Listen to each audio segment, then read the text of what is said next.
Brett Sheeher. I'm an assistant director here at Penn. I'm joined by one of my amazing, wonderful colleagues who will want to introduce themselves real quick. Hi, everyone. My name is Michaela Beagle. I'm also admissions officer here at Penn, and Suzanne and I are going to do a great presentation for you guys today. Yeah, we're super excited to talk to you about the college application process. You should also know we have several colleagues in the background there to answer your questions. Michaela and I will answer questions live at the end of this presentation. But as we are expecting and currently have several hundred of you tuning in, we encourage you to submit your questions as soon as you have them. But the biggest chance out there for one of us who are working this event to get to your question and answer it for you. We do ask that you don't record this session. Michaela and I have no interest in being YouTube stars. This information really is for you and you alone.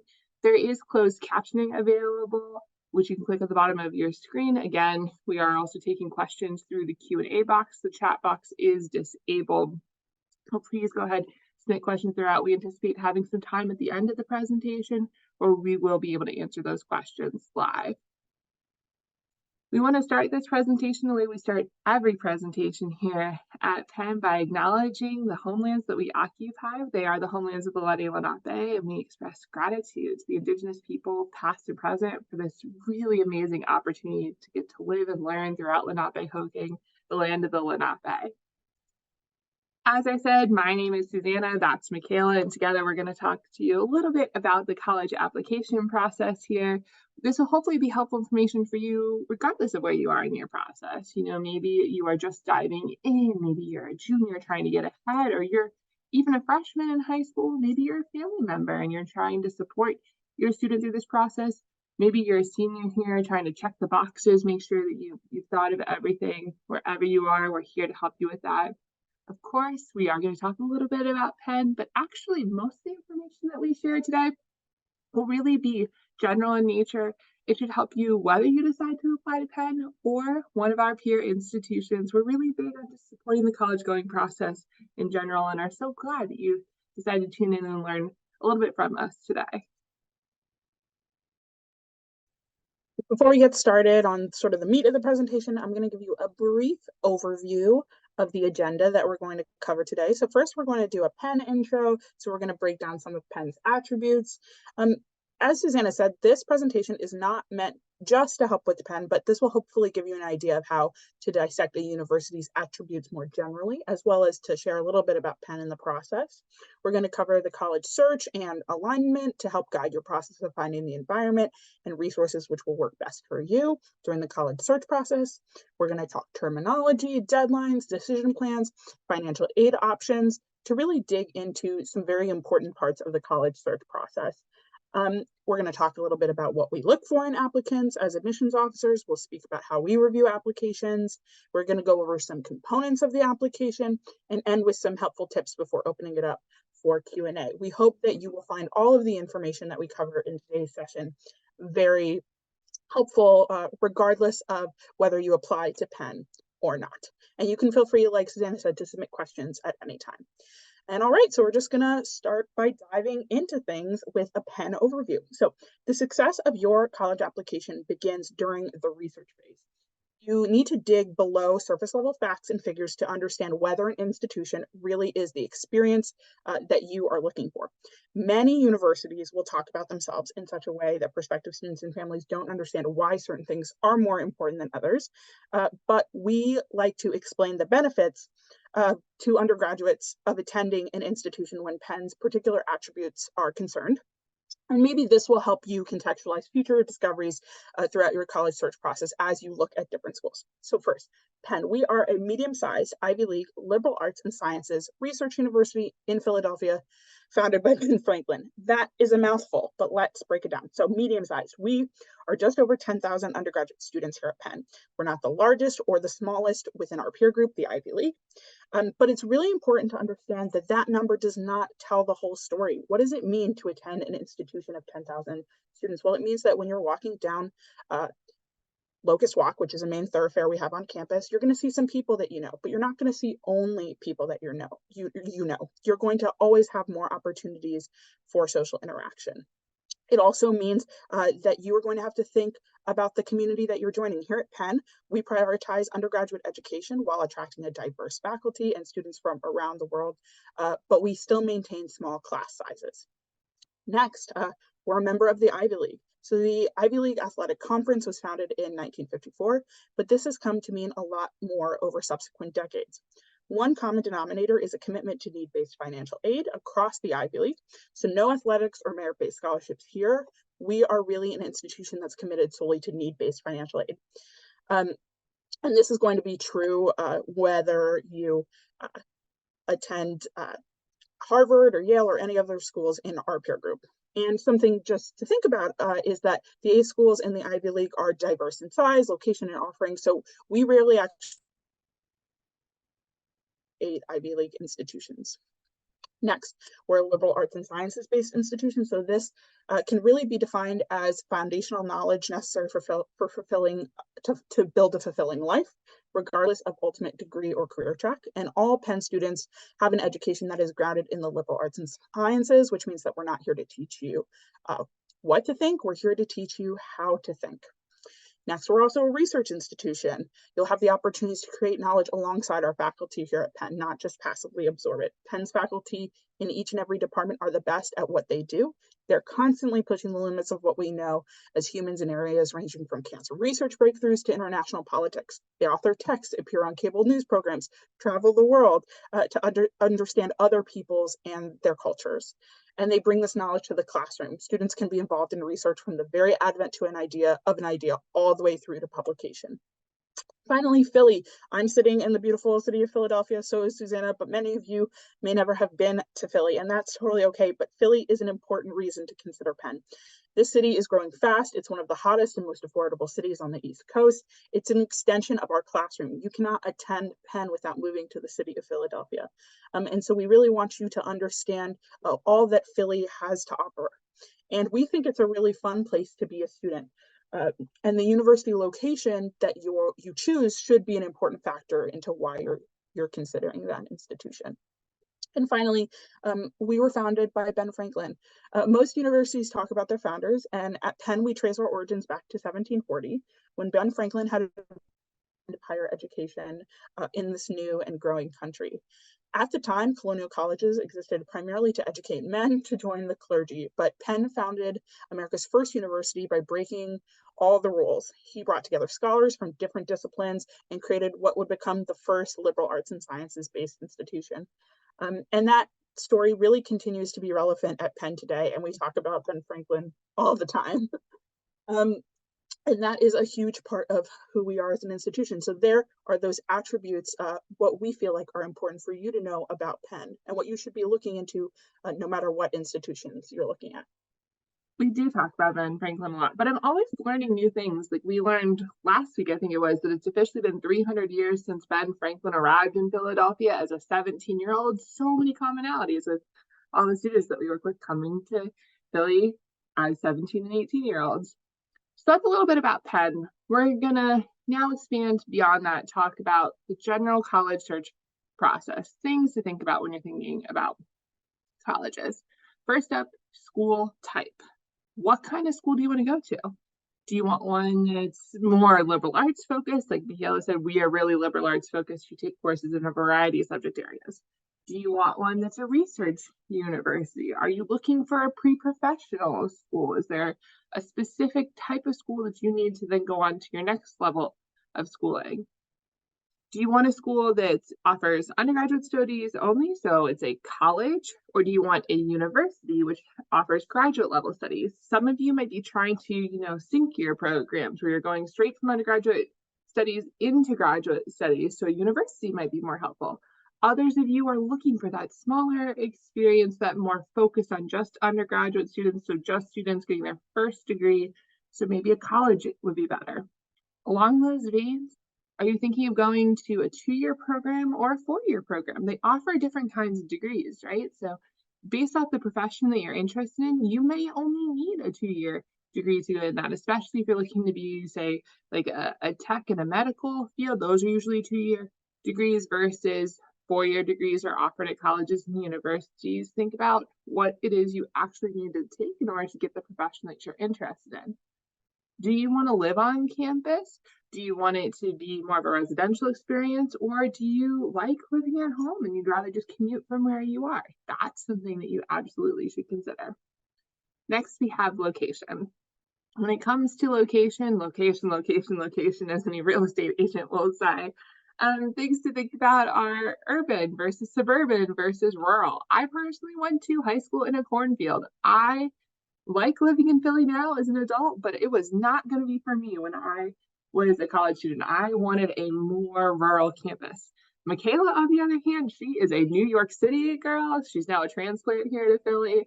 She really likes that city environment. Maybe you want something similar to your home environment. Maybe you want something completely different. College is a great time to explore that. And along those lines, how far away from home do you want to go? Do you want to be just down the street? Or do you want to be, a safe 10-hour drive away? That's what I did. So I'd know if my parents were coming. Maybe you want to be a flight away. Whatever works for you, definitely think about how far away you want to go. And then I think one of the biggest questions we get, especially from those students who come from a little further south, is, so how is the weather at Penn? Do you want to go somewhere that's warmer? Or do you like the seasons? We had a big debate in our office today about the temperature. Was it just right, too crisp, still too warm? Personally, I like Philly because we get all four seasons, but it's important to think about what you want in your college experience. Size, you really have to think about how big of a campus do you want? Do you want something where you really get to know all of your classmates really well? We have people in our office who went to colleges that had maybe a couple hundred students, and so they were always seeing the same people around campus. They really got to know everyone, created this wonderful community. Amazing. Maybe you want to go somewhere where if you trip on the sidewalk, you will look up and not know a single person around you. So you want to go to a really big school. There's, of course, plenty of spaces in between where we sit as Penn, but think about how many students do you want to be there, and what do those students look like? Is it just undergraduate students? Is it graduate students? How many students are there compared to the number of faculty that are there? Do you really want to have the opportunity to get to know your faculty, or are you looking for more like a student-centric experience? How big are the class sizes? Do you like the thought of sitting in a classroom with 5 or 6 people, or sometimes 20 or 30, and being able to have a conversation directly with the professor? Or would you rather sit in a large lecture hall where you can hear the professor, but you might not interact in that class every single day? Maybe you want a mix of those college experiences. Then we have academic programs. Think about what your interests are. Does the school that you are going to give you the opportunity to explore what you want to study? That's probably the biggest thing you should think about, right? College is a big decision, not just for your time, but for your money as well. So make sure that that college has the opportunity for you to explore your interests. And it doesn't just have to be in the classroom. College is about the things you do outside of it too. So in addition to classes, what organizations are you a part of? What research do you get involved in if you want to do those things? Maybe you're thinking you want to be a pre-professional. So you want to go into nursing. You want to go into the medical field. You want to go into business. You want to be an engineer. Does your school offer those? And do they offer organizations that you can be a part of as a student to start preparing for that life after college? And then lastly, in terms of academics, what are the curricular requirements? So what classes do you have to take to graduate? Some colleges have requirements of every student must take these particular classes in order to graduate. Other programs, it's a much wider range of flexibility where you might have buckets that you have to take certain subject areas, but you don't have to take a specific class. Some schools offer both, like we do. It's totally up to you as to what kind of college experience you want. You might find it helpful to have some classes chosen for you for your first semester, but you might also want the experience of being able to pick from the entire course catalog for the classes that you are going to take. Switching gears a little bit to outside the classroom, think about campus and student life. What clubs and organizations are available? Some colleges might have a couple dozen clubs, some have a couple hundred. There are colleges out there that have thousands of clubs and organizations. What does it take to create those? Can you make your own club if they don't offer the one that you want? Maybe you want to be involved in athletics, or you want to be involved in giving back to the community. Do those opportunities exist? at that school. Do you have to live on campus? I talked about this a little bit already, but in terms of commuter versus residential, even within the residential sphere, there are some differences, right? Some schools say you must live on campus for this number of years. Others say we have housing, but it's not required if you don't want to live here. Something to definitely consider. You know, are you going to need to hunt for housing when you are going to this school? Because not every school guarantees housing for their incoming first-year students. And if you are going to live on campus, what does that residential experience look like? Some schools offer a house system, some it's those traditional dormitories that you've probably seen in a number of different movies growing up. Some offer Greek life that you can live in. Some have residential advisors that are students just like you. Others have professional staff living in them. It really runs the gamut in terms of the options here. So think about, who do you want to live with when you're in college? And along those lines, not only who do you want to live with, but who do you want to surround yourself with? What are the backgrounds and identities that are there on campus? Do you want to go to a predominantly white institution, or is it important that you see students who come from shared similar backgrounds? Maybe you're thinking more like an HBCU, or you want to go to a school that has a high population of international students or a high population of first generation low income students. So those who are the first in their family to go to college. It's really all about figuring out what's the best space for you.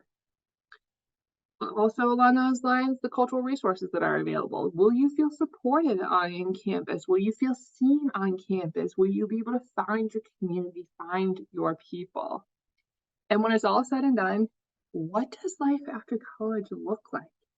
What are the career services that you can have? Do they have resume assistants? Can they help you do mock interviews? Is this just when you're a student, or can they help you after you graduate too?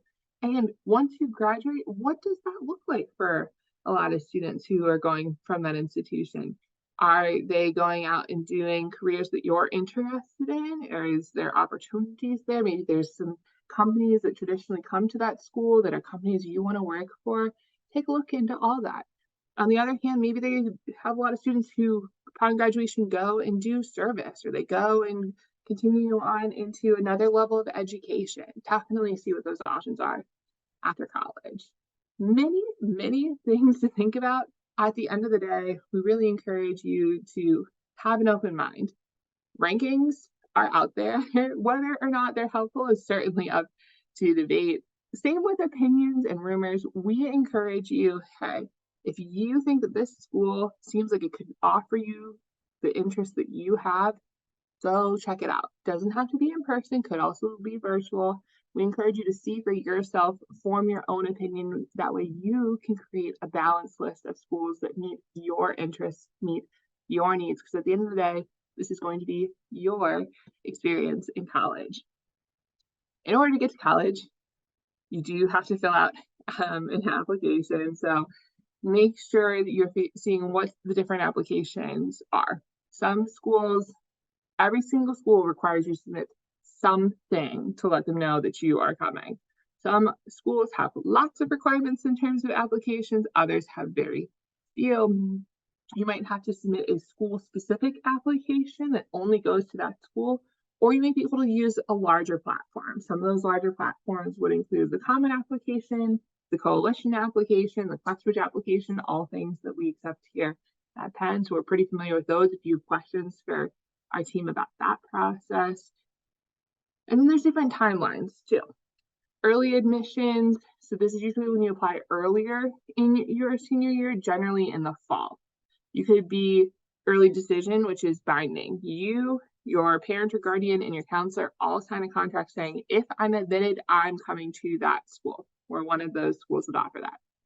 There could also be early action, which is, I'm applying early. If you admit me, I'm not committed to coming though. There's also restrictive early action, which has some rules around it about who else you can apply to. Essentially, you're not committing to coming, but you're also saying, I'm not going to apply anywhere else early. Essentially, we want you to think about, when is it best for you to apply? If it's early in your senior year, you're ready to go. Maybe you know your number one choice and you want to apply early. Awesome. If not, many schools also offer regular admissions. This is non-binding. They're typically due sometime between early January into February. where you can submit those applications. You usually hear back by late spring. And then lastly, there are rolling admissions schools. Rolling admissions schools are where you submit maybe your high school transcript or some other form to say, hi, I'm interested in your school. They give you back a decision, usually within a couple of weeks, or it might even be an automatic system where you submit your materials and the website tells you right away if you've been admitted. Those are certainly great options as well. We always encourage students, think ahead, don't wait till the last minute, because even with rolling admission schools, those seats can fill up. So it's always good to have a plan, but it's most important to apply when works best for you. And applications to college are not the only things you apply for. You also apply for financial aid, right, Michaela? Yes, you do. So the financial aid application process is actually a really big part of your overall college search process. But, before I talk a little bit about financial aid, I always just like to provide the disclaimer that Suzanne and I are not experts in financial aid. At most institutions that you are looking at as part of your college search process, financial aid is actually going to be a separate office to an admissions office. So sometimes this process does involve liaising with different offices on a college campus, depending on the institution. Here at Penn, our financial aid office is our student registration services office, and they're really going to be your touch point for all things financial aid related to Penn.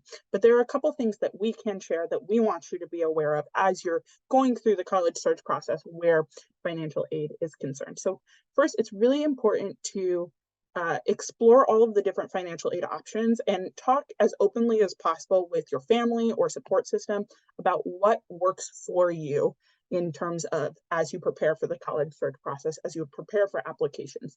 So, and this will especially be important if you're considering applying early decision. Like Susanna was just talking about on the previous slide, early decision is a binding early admission process. It requires that students with the institution that applying early decision. And what's a little about this is that we actually ask you to make this decision inclusive of not knowing the financial aid that you're going to be offered as a part of that process. So if you're admitted, you'll receive a package and we will expect you to attend the institution regardless of what that package says. So it's very important to do your research, talk as openly as possible with your support system as you can about whether or not this is an education and an opportunity that makes sense for you and your family. For many students at a school like Penn, attending the institution will actually be more affordable than attending their state institution, but that will not be at every institution or for every student. So it's really important that you do some research. And there are really great resources on our website if you are considering a Penn education to estimate costs. We have our net price calculator and our My Intuition that help students get an idea of what they might expect to pay if they were to attend Penn. But we really also want you to understand that these are imperfect tools because they don't account for complex family circumstances or recent sudden changes. Like, for example, if you're a small business owner or you own a farm, they're not really going to do very much for you, especially also if you're an international student.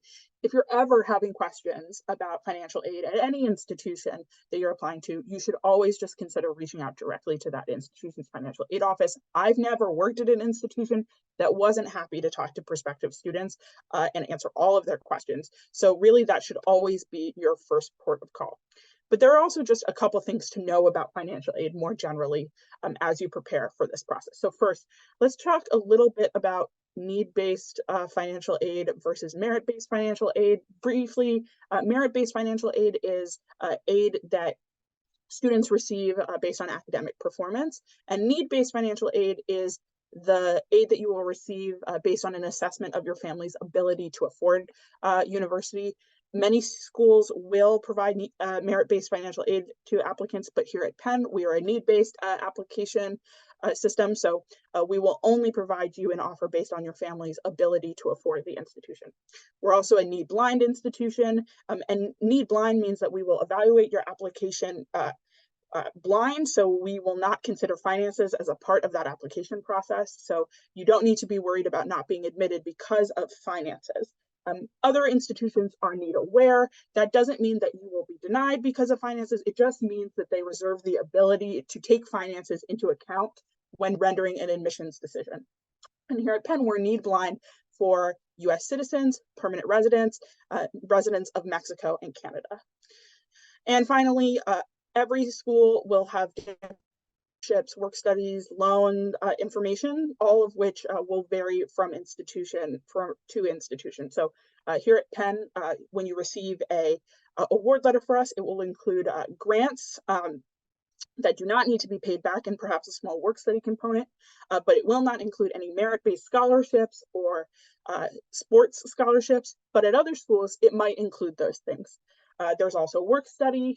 Like I said, your Penn offer might include some work study, but these are still funds that do not need to be paid back versus loans, which are funds that do need to be paid back. Some schools will include loans as part of your financial aid offer, but here at Penn, that will not be the case.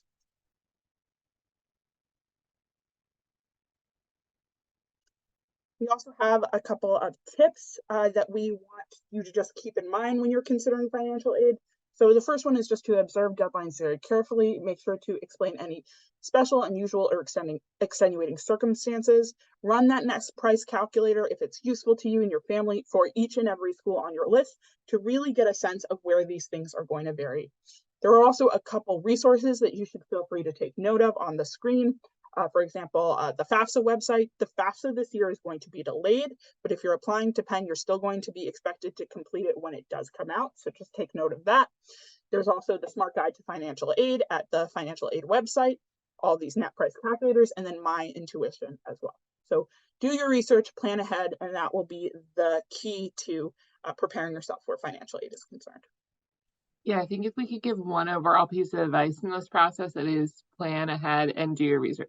I guess that's 2 pieces of advice, but 2 for the price of 1, right? So next we're going to talk a little bit about the application process.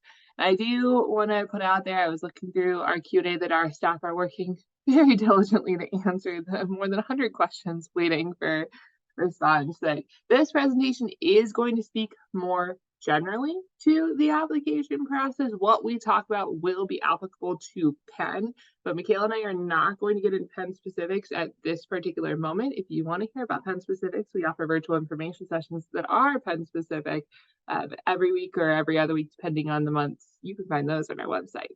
But let's stick to the general application process for now. Those questions, though, that are specific, our team is working to answer as quickly as possible.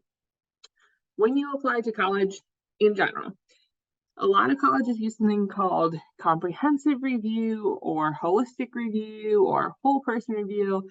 Essentially what we're doing is we're trying to get a picture of who are you in your senior year of high school applying to our school. What interests you? What challenges you? What excites you? What do you want to come do when you come to our campus? What does that life look like for you? That's what we're trying to kind of put a picture together of. In our case, and in a lot of schools' case, they use things such as academic information. So your transcripts, your classes, your grades. We'll break all these down in great detail.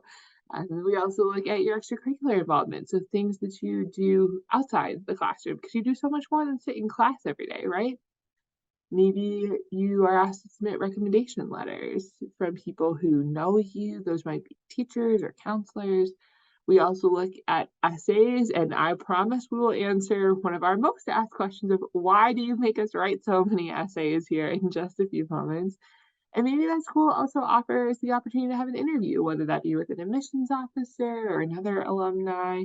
It's really our goal at the end of it is, like I said, to try to get to know who are you, and we use a variety of different methods to learn a little bit about you in your senior year and what your journey has been to get there.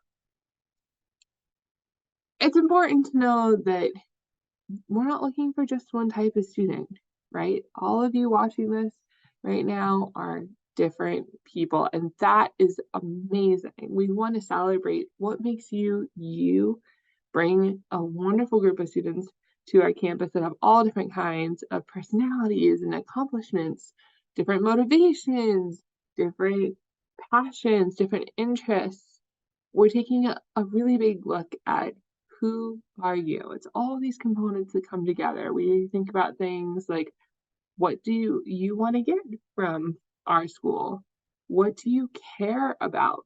What kind of impact would you have on our campus. And you're extra lucky today because Michaela and I have worked not only for Penn, but for other schools as well. And we can tell you that this is true across the board.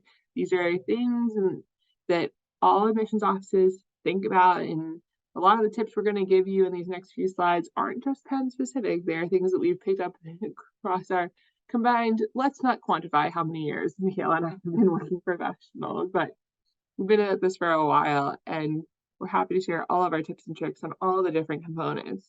We should probably start with the backbone of our application review process, right, Michaela? I mean, I think every school out there, we are a school, we do care about academic-y things.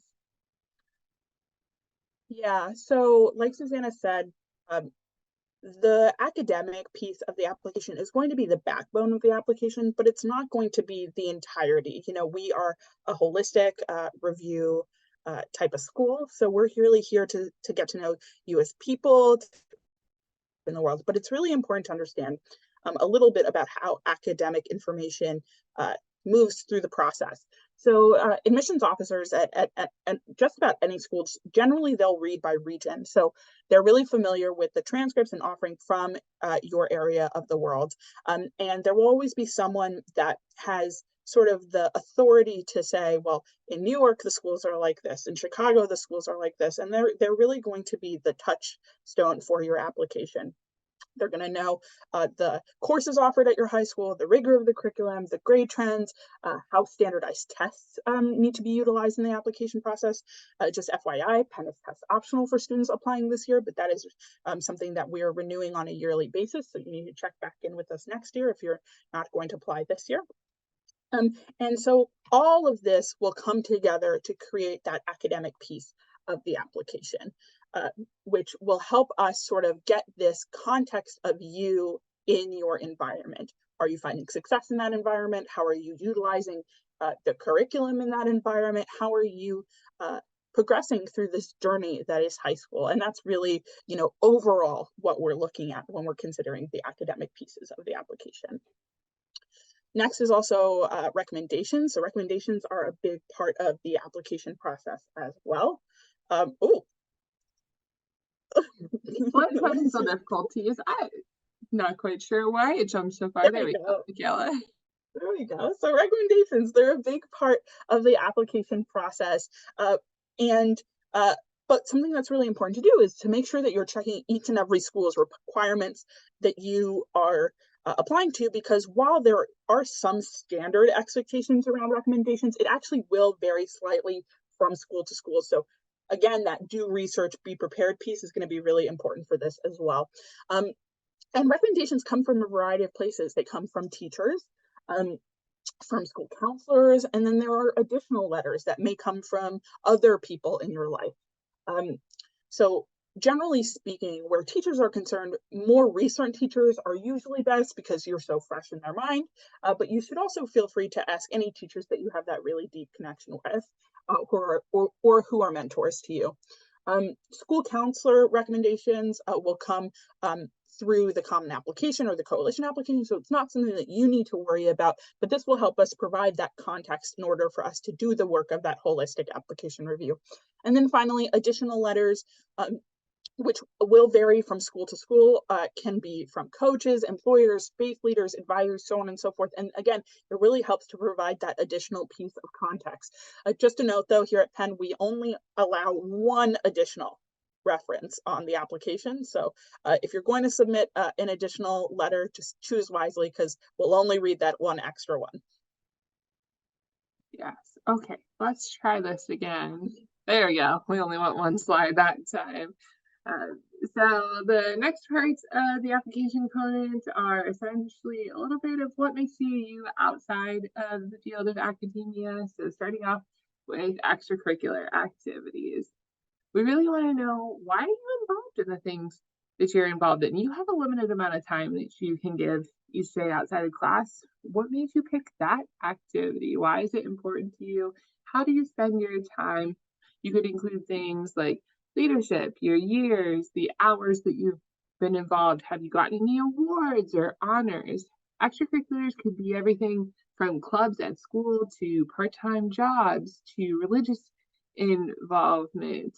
Maybe you can't get involved because you have family responsibilities, and that might be taking care of younger siblings. It could be that you have sick or elderly family members. You might also be the primary translator for your family. Tell us what you spend your time doing, because all of these things make up you and your personal experience. And yes, we absolutely want to hear about those responsibilities if you have them. That's why we encourage you to use the space thoughtfully on the Common and Coalition application. You're limited to 10 activities. Really, that's all we need as college admissions officers. There is always that opportunity to use the additional information section if you feel you need, but we really want to just know, how are you spending your time? We're really thinking about your impact, so like your depth in your activities.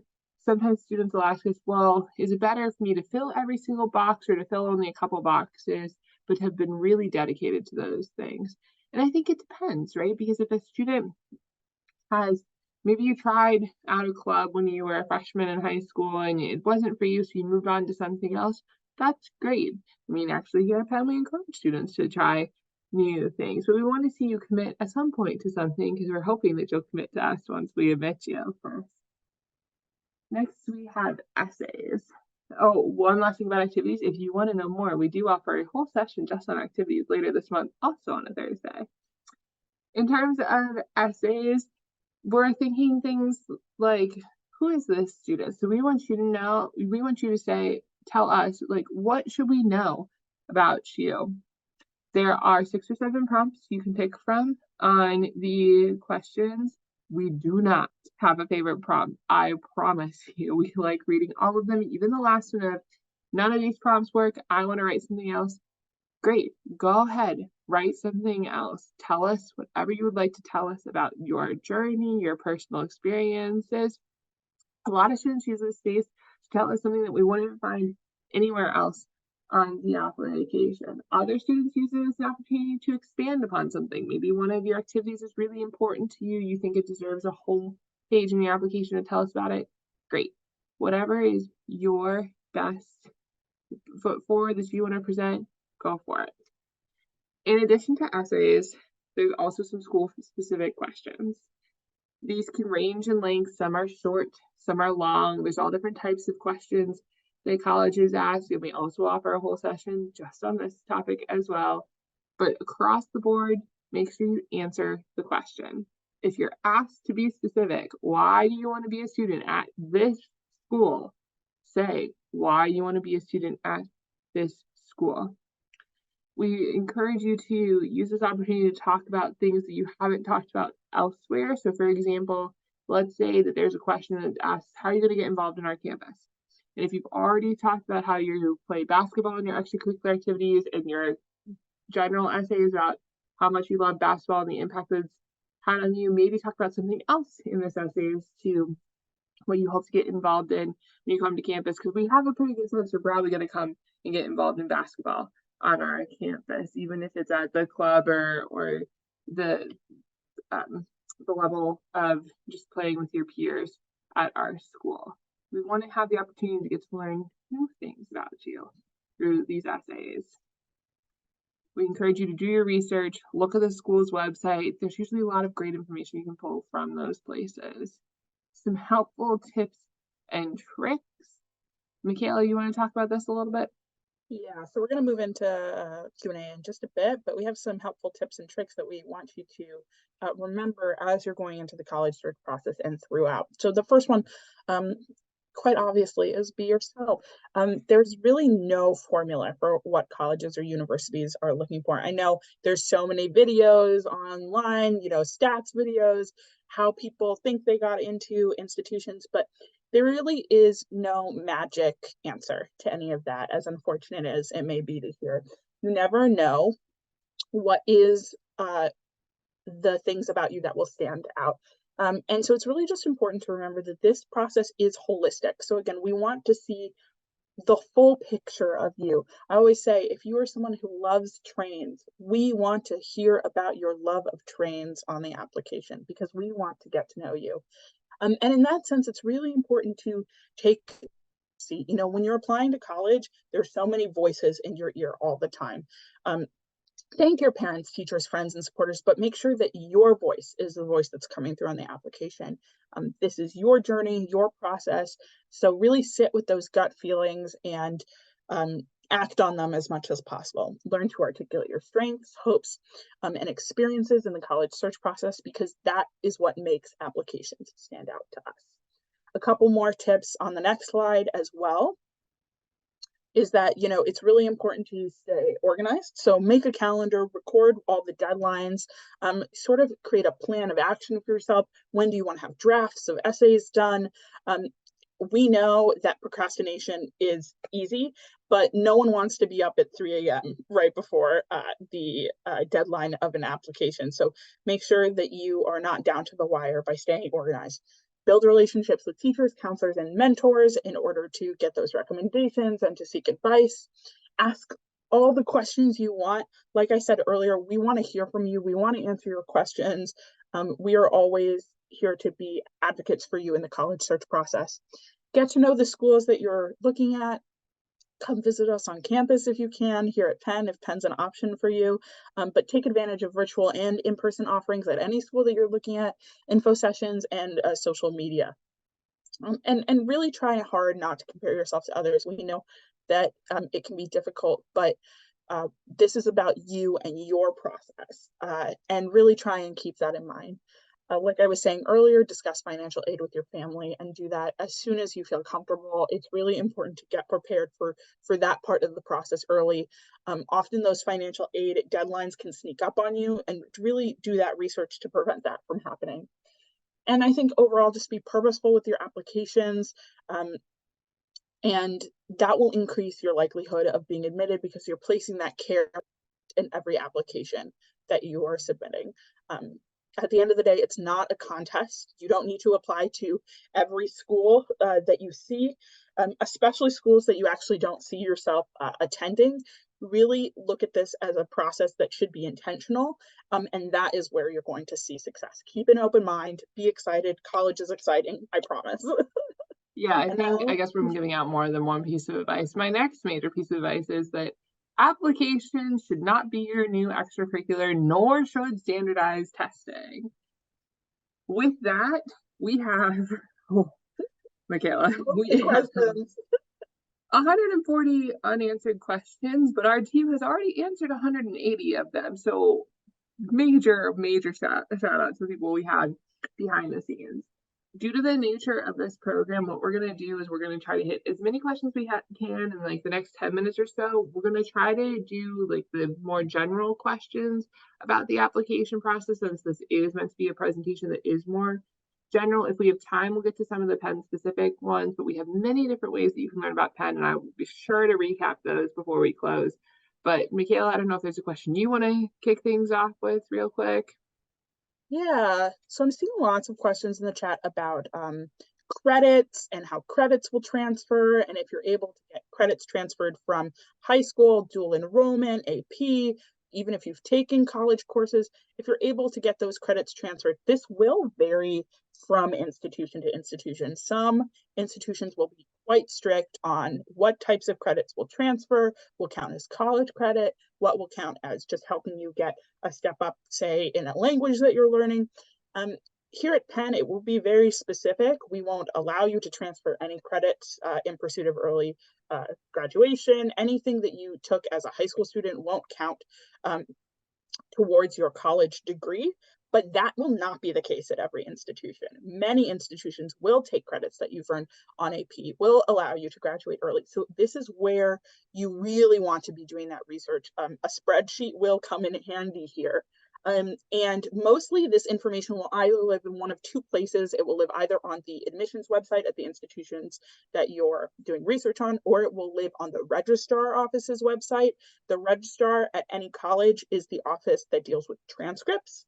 So that is where that information may lie if you're not finding it on the admissions website.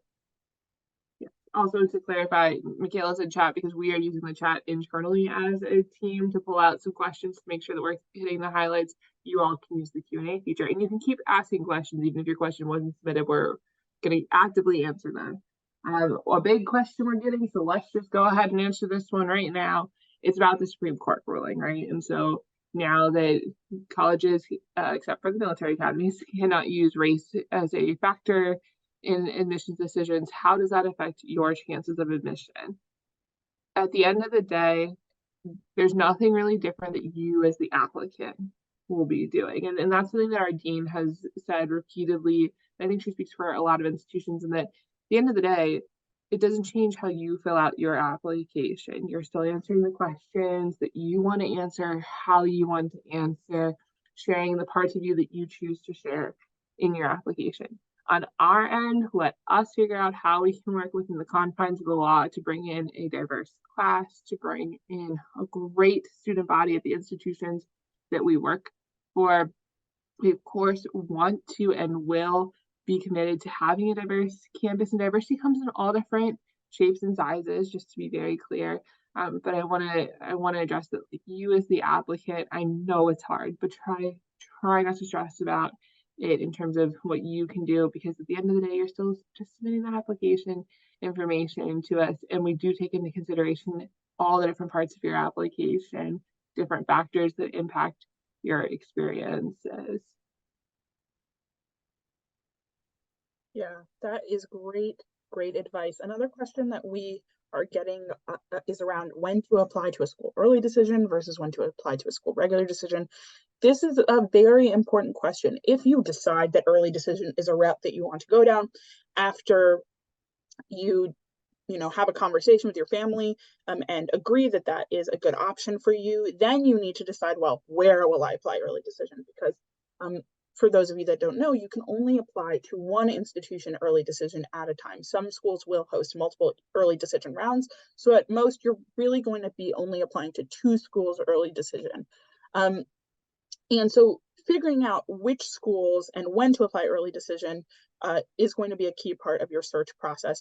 And I think we always say, as a general rule of thumb, let your passion lead you. If Penn is the place where you can see yourself, it's your first choice, and you would attend Penn over just about every other institution on your list, then ED is a good option for you. There will, of course, be some statistical advantages to applying ED at some institutions, but at the end of the day, selective search processes are selective search processes. And so you really should be applying to institutions early decision because you love that school and because you want to make a commitment to that institution. So start there, and then you can look at all the statistics and the numbers that are all going to be available for you online at any school that you're applying to really think about if that is the right choice. Also, I always recommend talking to a trusted guidance professional if you have access to one. So your college counselor at your high school, your guidance counselor, someone who will have familiarity with different schools, who will really be able to advise you on your particular circumstances. Okay, does the application and the college search process change if you are going to be an athlete in college? Really good question. The answer is it depends. Probably an admissions officer's 2 favorite words. It depends. And the way that it depends is it depends on what type of program you're hoping to go to. If you're trying to go to a Division I school, if we established part of the Ivy League, we are a Division I school. That process can take place at any point during a student's time in high school. I would say that your best resource is your school counselor. The reason being, your school counselor can talk to you about the NCAA requirements, make sure you've taken the classes that you need to take. You can reach out to the schools that you are interested in, but there are a lot of rules and regulations surrounding when coaches can and cannot contact students. Some schools issue things called likely letters, where going into your senior year, you are asked to submit some application materials to the school early so that school can review them and tell the athletics department yes or no in terms of whether or not the student would be academically admissible to the institution. So it really depends. Best point of contact, though, would be first your school counselor, second the schools you're interested in being recruited by, and just understand if they're not writing back to you, it's because they legally are not allowed to do so, but they probably will as soon as they can.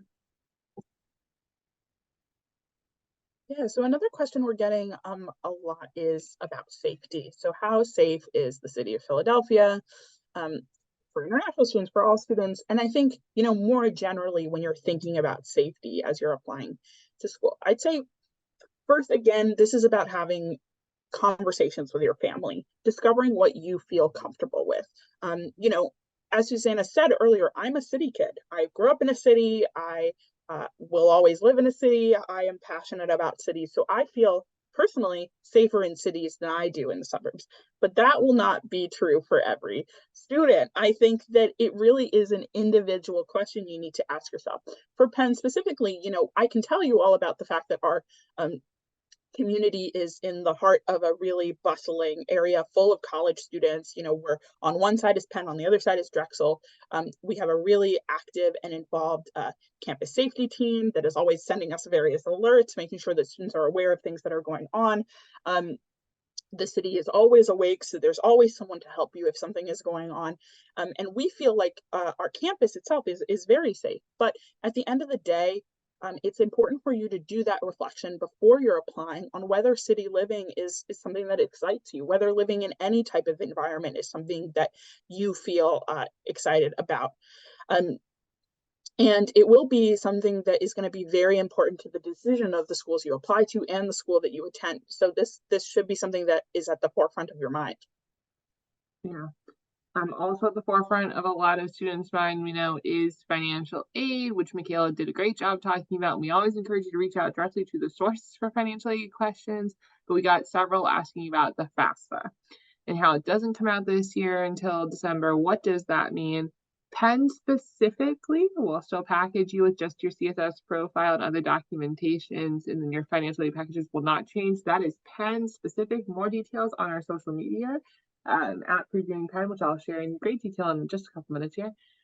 But you should look at the school that you're applying to see what they are saying for their particular needs. But in the case of Penn, we're still able to review applications and put together financial aid packages with fewer documents. Another question that I'm seeing a lot is about how students are evaluated. So I want to talk a little bit about this. So part of a holistic application review process is really trying to see each and every student within the context of their own environment and their own story. And I know that can be sort of hard to understand how that meets you and your particular situation. But what I can tell you is that here at Penn and at most institutions, obviously I haven't worked at all institutions, so I can't say anything definitive, but at every institution that I worked at, there is never a process where two students are being compared to one another like apples or oranges. You're never going to have two applications pulled up on the same screen saying, this kid is like this kid is like this. It is about each and every student within the context of their own environment. So it's very important to understand also that there are no quotas, generally speaking. There's not going to be a specific number that needs to be met. I know everyone always thinks about that scene in Gossip Girl where there's only one student from the school who gets into the school early decision, and one student's application is withdrawn so the other student can be admitted. That is just not how it works. That is a myth. I'm going to dispel that right now. So I know it can be stressful to be like, am I being compared to other students from my school, from my state, from my region? That's just not the way it works. And I want you to rest easy to note there's nothing nefarious going on behind the scenes. You're not going to get your application withdrawn so someone else from your school can be admitted. That's just not how that works. We are old enough that we are referencing the original Gossip Girl, just to be clear. Yes, okay, maybe let's do like 1 to 2 more questions and then we'll wrap things up here. What's the best advice here for someone who is not sure their major but knows they want to go to college? Go. That is my best advice. Go to college, go somewhere where you can change your major, or like us for most of our programs, don't ask you what your major is going to be. The whole point of a lot of colleges, not all, but a lot of colleges, is the opportunity to explore. You can take classes and things you've never heard of before at a lot of colleges. Like you could take a whole class on the history of boats, and you might not have realized that that was an opportunity that you had available to you. Highly encourage you to go. You can apply undecided if they ask you what your major is going to be, and saying you're undecided is not a bad thing. It's not a trick. It's not a negative in any way. It's you being honest and saying, I'm coming to you because I want to explore and I want to learn. The only time you wouldn't want to do that is if you are applying to like a pre-professional school. So if they are specifically, say, training you for PA school, like physician assistant school or that sort of thing. Like those are specific examples of if you're trying to go to like a medically focused school or a nursing program, you might not want to go to those if you're undecided because those are a little harder to switch out of, but absolutely sounds like liberal arts programs are probably going to be your best friend, or undecided engineering I think we'll take one final question, which is, can you elaborate on ED, regular decision, defer, waitlist, all of that sort of stuff? So this, again, will also just vary from school to school. So when you apply early decision at Penn, for example, you can have one of 3 decisions rendered in that process. You can be admitted, which is very exciting. You can be denied, or you can be deferred. Some schools, you will only be admitted or deferred, but here at Penn, we feel like if the application is not going to move forward, we want you to know that early on. So we do deny in our early decision process. And being deferred, the thing we want you to understand about that is you will definitely still be able to be admitted. We're only deferring students that we feel like maybe they just need a little bit more time. We need to sit with the application for a little bit longer. We want you to understand that there is definitely still the opportunity to be admitted. And I would say that for any school that you're applying to, if your application is deferred, it's really just because they need more time and not a of you or the application not being successful yet at that application, at that institution. And I think also on that sort of note, should a student apply early decision if affordability is the only thing that they're really thinking about? And I think it really just will depend on your family and the conversations that your families are having around finances. Everyone's situation is different. So it's important really to just be as open and honest about your goals with your family as possible in order to make that decision. All right, I'll answer a bonus question of how can we get more information if we want more information. I'm about to drop in the chat the same page you signed up for this session on. You can find other great things to sign up for. You also can find Penn specific programming. Like we said, there were hundreds of questions. We successfully answered more than 2/3, so I call that a win. We're at 243 answered questions. But if you want to ask us more, you can certainly go ahead and check out some of our other programming. You can also find our info box on our website. You can also connect with us. You can check us out virtually. You can reach out to our help desk. Our YouTube page has recordings of sessions just like this, although this one's not directly available. You can check out similar presentations on our YouTube page and on other topics. And lastly, we've mentioned it a couple different times, but check out our social media. We have an amazing social media team. They're really wonderful. Give them a follow. We share tips and tricks, not just for Penn, but for college applications in general. So on behalf of myself, Michaela, our amazing admissions officers behind the scenes, and our tech team that's running this, thank you so much for joining us here today. We wish you the best of luck in your college application process, whatever that looks like. And we hope that at least some of this information was helpful. Have a great rest of your day and come back and join us for another session. Bye, y'all.